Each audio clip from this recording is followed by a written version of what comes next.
Hello everyone, welcome back to my channel. In today's video, I'll show you how to use Microsoft Paint in 2026. First, open Microsoft Paint on your Windows computer.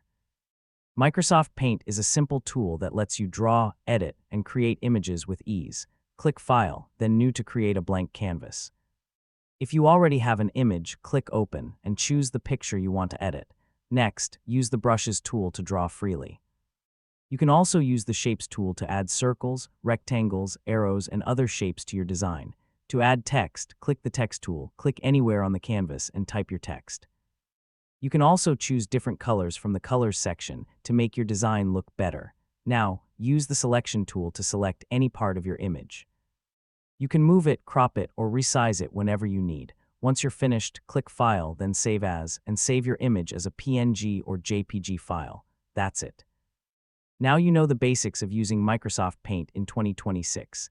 If this video helped you, please like this video, subscribe to the channel, and turn on the notification bell for more helpful tech tutorials.